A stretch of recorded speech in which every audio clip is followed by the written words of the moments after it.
south of the equator, South Africa's consumers are spending more, growing nearly 3% from the same period last year, the country's retail sales, that is.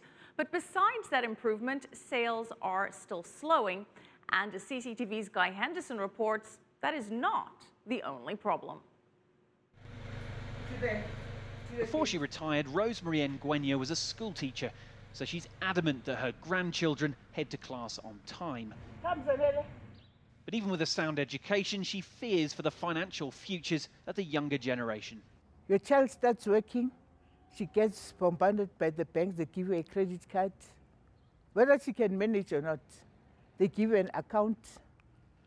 Woolworths or Truworths will send them cards, and they start spending the money that they don't have. South African household debt has for some time been on the rise, driven by easy credit and a long period of low interest rates. And inflation's on the rise as well. For Rosemary, it means walking to a local shop for groceries simply because it saves a few more cents on a cab ride to the supermarket. She's noticed everything from food to clothes to gas prices going up, and it's doing so faster than income. Official figures out on Wednesday showed a slight slowdown in retail sales for March, although the figures are actually slightly better than some analysts were predicting. Nonetheless, it is an early sign that consumers might be beginning to tighten their belts due to rising prices and higher household debt. And unemployment's up as well to more than 25%, according to official statistics released last week.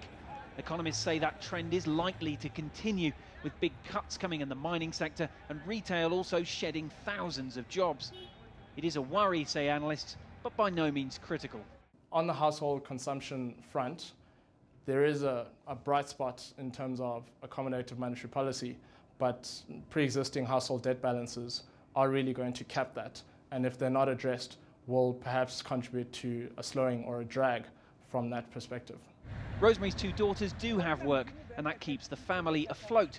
But it's getting harder, with household consumer spending accounting for more than half of South Africa's gross domestic product growth. It's easy to see why any sustained slowdown would be cause for concern.